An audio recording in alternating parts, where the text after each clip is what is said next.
Good morning, everyone. Most of y'all know who I am already. You may or may not know a lot about my story, my background, who I am, what I do. You may not. It's people from all walks of life on this page. Many I've met over many different seasons of my life. So, I just want to say that we are living in very wild times right now. Nothing to be fearful of, though, because God knew exactly the times that we would live in before He created us, before He called us to be. He would know where we would be born, where our journey would lead us. He would understand the times that we live in, you know, um, just in general, He would understand all of the circumstances that concern us. He was well aware before He called us forth. With that being said, none of us were made on accident. None of us were a mistake. None of us were even made due to our mother and father's will, but God's bidding. He's the one who caused us to be born. He formed us in our mother's womb. He knew the times and the seasons that we would be born into and the things that we would walk on this life. His goal is that we would submit to Him, that we would look to Him, that we would find our trust and our hope and our safety in Him, even in times of trouble and wickedness and all these things. Saying that, I stand my stake in that. I know that my hope is in that. There's no doubt who I serve, who's in control, and that I was put here for a purpose. That's something I will never doubt. That's something I will never become so like, oh my gosh, everything that's happening in the world. Oh, the government is wicked. Oh, this, oh, that. Oh my gosh, we're doomed. We're doomed. No, that's never going to be my outlook. My outlook will always be like, wow, God chose me such a time as this. Like the book of Esther. In the book of Esther, she was one in a Persian army, in a Persian empire. One person who had the courage, the faith, the wisdom could shift the trajectory of a people, of what would happen, all these things. But not her alone. God's will. God placed her there.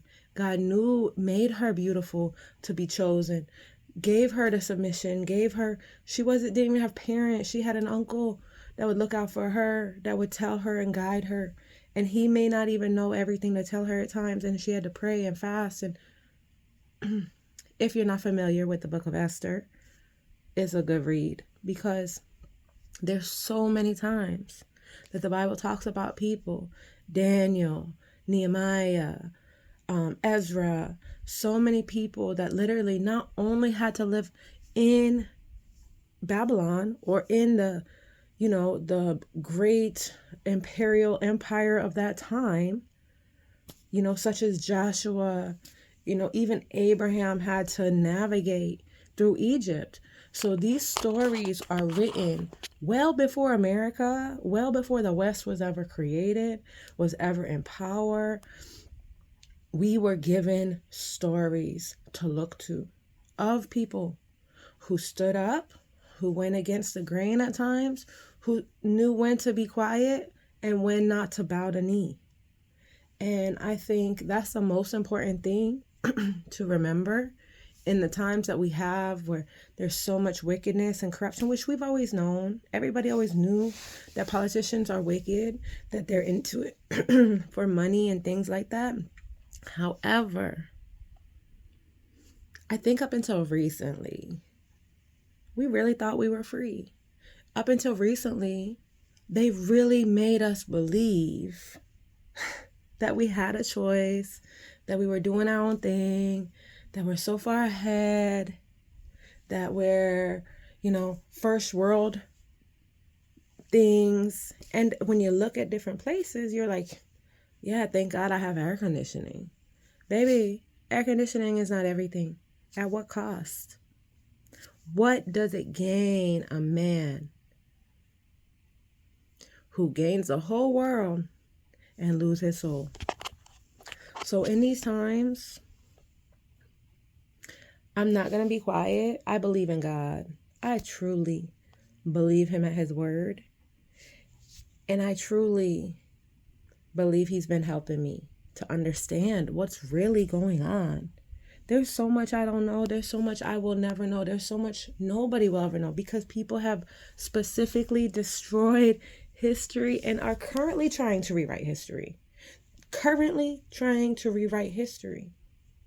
They avoid saying certain things because they don't want to incriminate themselves, or they don't want to do this, or they don't want to do that. So they rewrite the history. And in doing that, they try to make certain things look so great.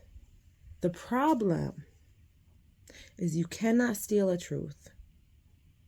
Use that truth for wickedness, and then use that truth as a shield when people call out your wickedness. Because the problem with that is the truth was the truth before the truth was your truth. That truth is something we are given as a gift. The good news is a gift. It is not an entitlement.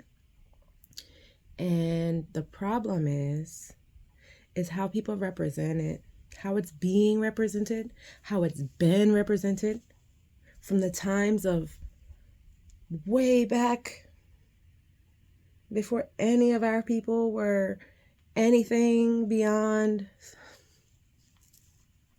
just part of somebody else's kingdom.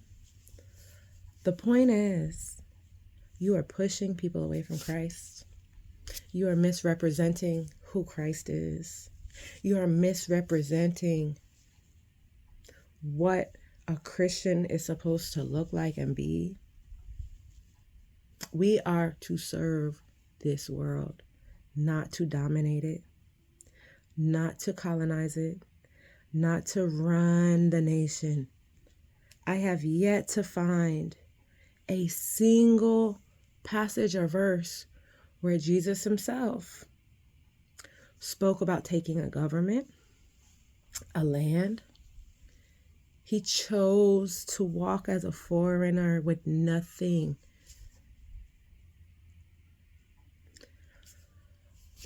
I am more than appalled, obviously, but I'm not surprised because I have a real faith in my God. I have a real faith in his spirit. I have seen him take me to other lands, sit me down, and teach me like a tutor. Nobody else, the Most High. I have seen him. Y'all have to understand, I was never brought to church not one time by my parents. Not one time did either of my parents bring me to church. The closest I get was my grandmother was Catholic. I remember a couple times when I went with them, but they're like to drink after, 4 o'clock is Scotch time. So to me, it was a confusion. I didn't know. I wasn't in there long enough to make any, accolades, no communions, confessions, no baptism through them. I truly met God in my lowest moments, and it was the Spirit of God that met me first. My hunger for the Bible has never stopped. My hunger to learn, to see, what's here, what's there, what's the differences, and what's the things that my mind has never stopped. I have learned more world history in the past year and a half, possibly the past year, than I ever learned in my 37 years thus far. And I've taken college classes. I have 3 degrees. I thought I somewhat knew history, but the deep dives from medieval times, from BC times, from the creation of humanity and how it spread, and just so much that I have been just open to want to understand this thing. And I know a lot of people aren't there. They don't want to know. Some people just want to stay in their bubbles, stick with their vices, their habits, their job, their, looking for the next weekend. I get it. It's a lot. They say ignorance is bliss. Baby, it is. When you realize that everywhere you look, There's wickedness. There's infiltration. There's people calling good evil and evil good. And it's massive. But the Bible has taught us this. It's told us about this. It's told us to expect this. And I just want to say, because I know I've been a little, all over the place. And I really haven't actually spoke out about much. I might have posted this and post that and post this here and there, because I really have gone through so much, been walking out so much specifically in the last couple of years, that I've been very mindful. I've been very mindful, number one, of not pouring out of offense. I've been guarding myself so deeply against offense that I had to deal with that within myself before I dared to speak. And then it's hard because we're in like a constant wave after wave after wave after wave of things being thrown at us in the name of this or in the name of that clearly does not align with the Bible that I've read or read or study constantly. Never let up. Never. Whether here, there, anywhere, whether it's just me here, whether I'm at a church, whether I'm in, wherever I am, whether I'm at the park with the homeless, I have never let up of the Bible. I'm into the concordance, different versions. Anybody who knows me closely knows that. Knows that for real. Anybody who's been around me for some time, whether we're still close or not, they can attest. Of course, they won't attest to that if they're too busy making me out to look like somebody I never was for their own reasons. But the point is that doesn't bother me. That's the least of my concerns, because I know who is on the throne and who judges us all and knows our hearts. And I've always said this, and I really just let me just end on this for today, because guess what? I'm going to be more vocal. Because there's too much that too many people that look to me don't understand. And I feel like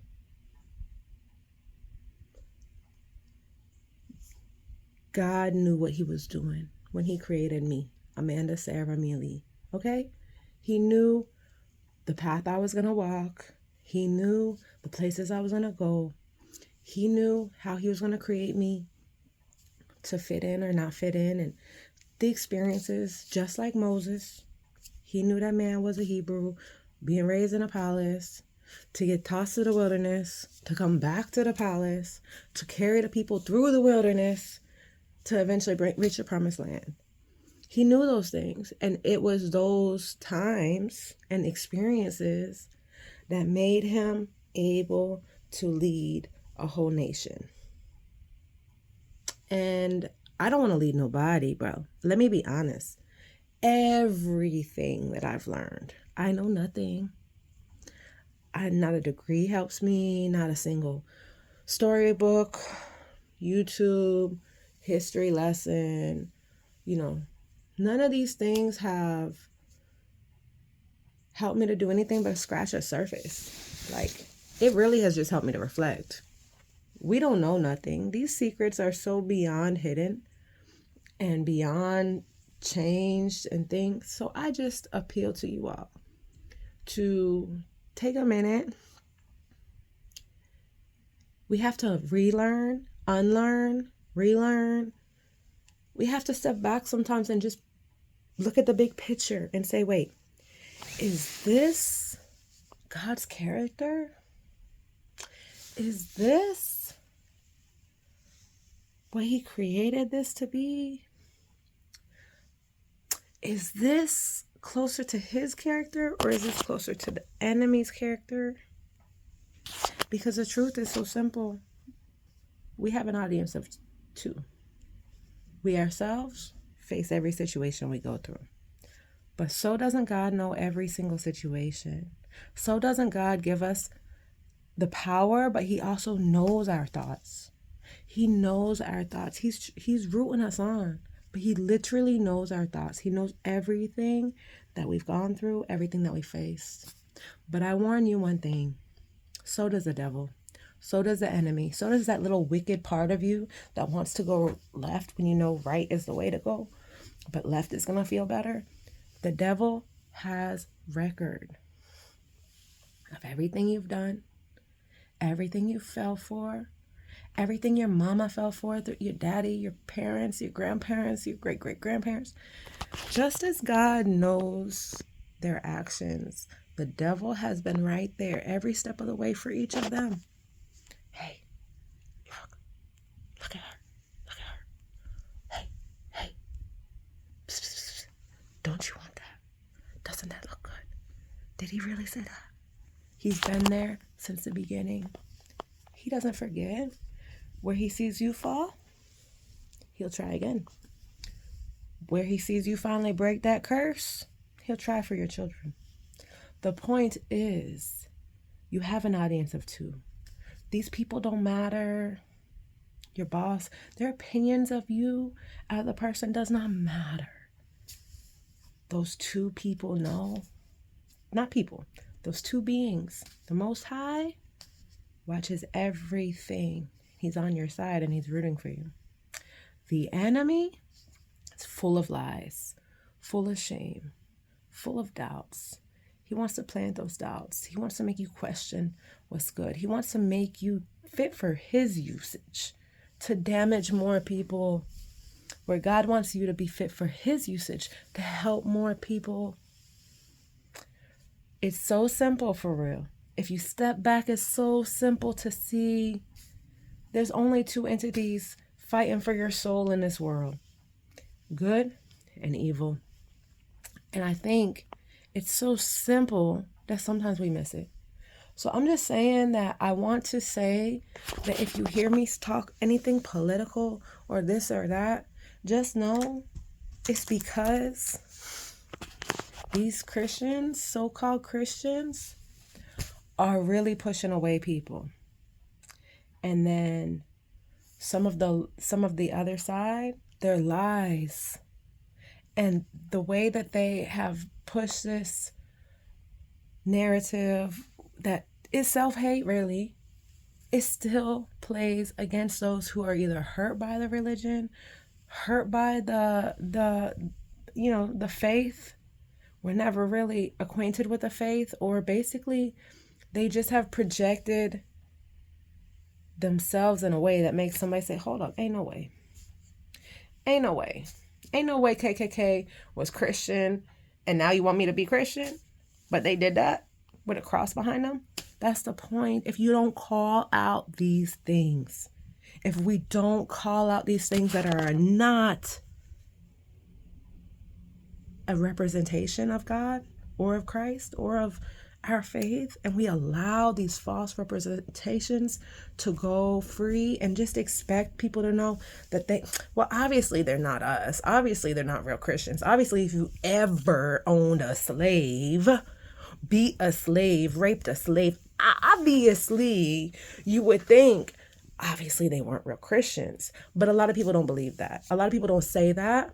And because they don't say that and they don't cast out certain things and cast down certain things and just act like, we're not perfect, but, we've come a long way. No.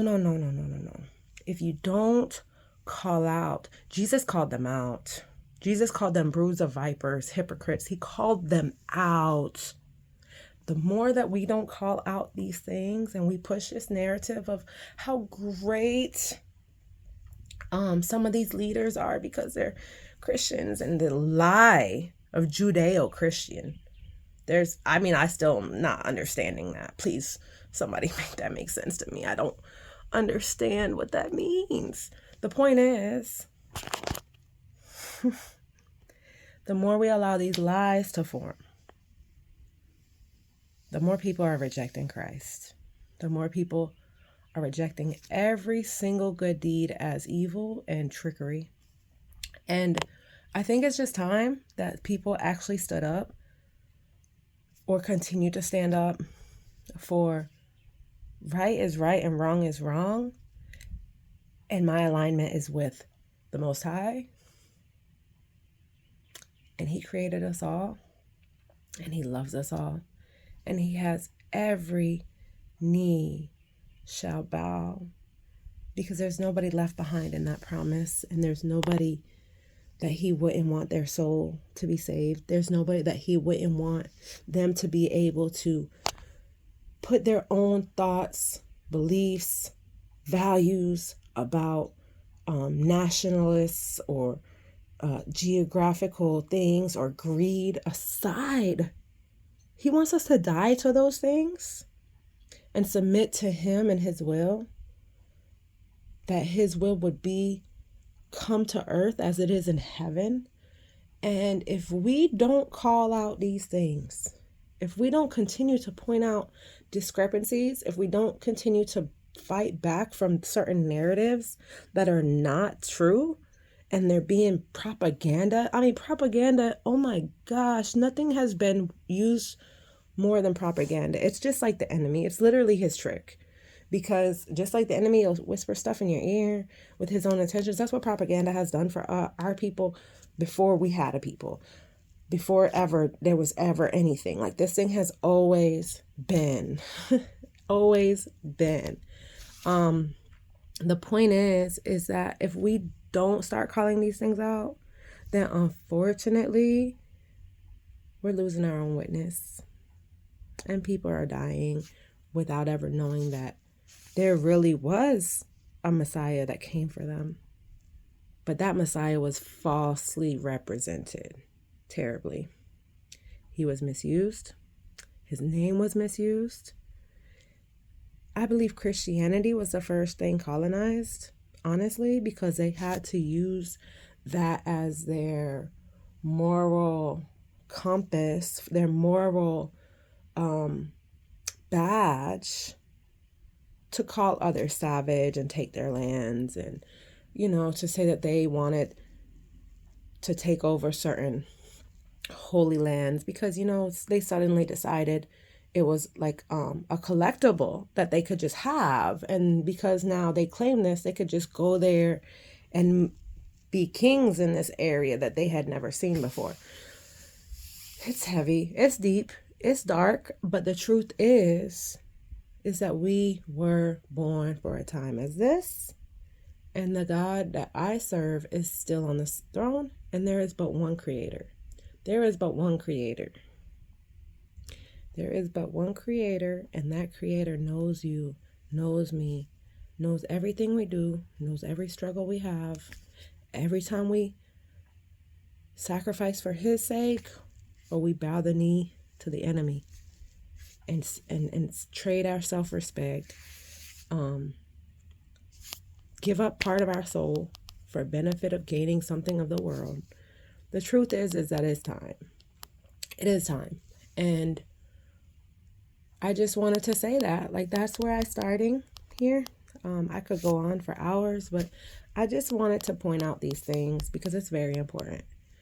Very important that we try to build a bridge to the truth before it's too late.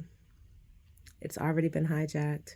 They're already trying to use it, but we are rising up and we know because the Spirit of God cannot be bought, cannot be manipulated, and ultimately blasphemy of the Holy Spirit is the one thing that is not forgiven. So when you feel his Spirit speak,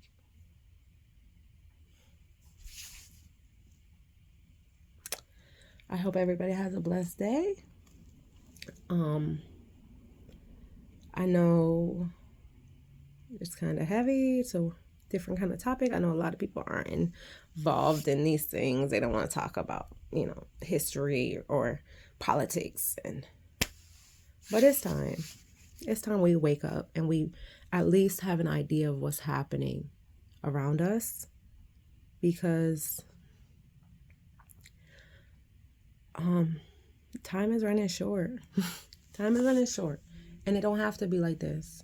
It doesn't have to be like this. We must band together, the true believers of the Messiah, the true believers of the Most High, on every side of the globe, it's time that we have to band together. We really have to band together, and we really have to call out the hypocrisy.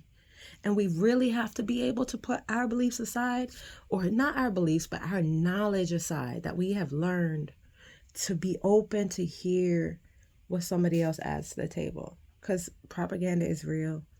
Rewriting history is real. People taking over other people's heritage is real. People taking away people's heritage is real.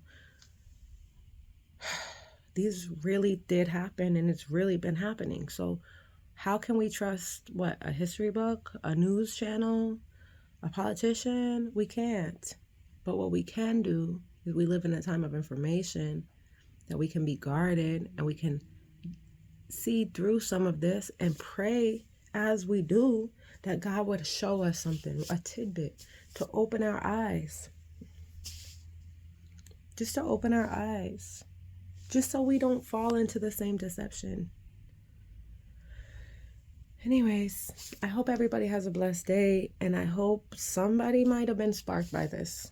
Please leave me a comment, send me a message or something, because I really would like to know who all is interested in knowing more, or who is ready, or who has like seen some of the things that I'm talking about happening, or they know what they feel me on this. Like, don't just watch. Send me a message. Leave a comment. You can send me a message if you want. If you don't want to make it public, I don't care. Like, I'm not doing this for views. I'm not doing this for clout. I'm not doing this for any kind of popularity, or I'm not an expert in any of this. I am no expert. Hunty, I'm no expert, but I just need to share what the Most High has given me.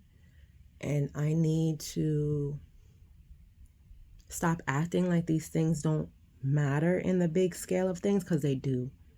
They do. They're doing it in his name. They're doing it in the name of Christian nationalism, Judeo-Christian values. Come on. There's no such thing as either of those. So I just, no offense to anybody who believes those things. I'm willing to have a discussion, private, open, whatever. I'm willing to have a discussion, a respectable discussion, because I'm always ready to hear somebody else's point of view. But please bring me your own point of view, not something that you've like just been told, or you look up to a certain person and that was what they said and stuff like that, because there's no views that I got from any one place. Like, literally, I have done so much research just trying to make sense of it all. I mean, I'm talking about since the time I got saved. Okay? Since the time I got saved, I've always been kind of open.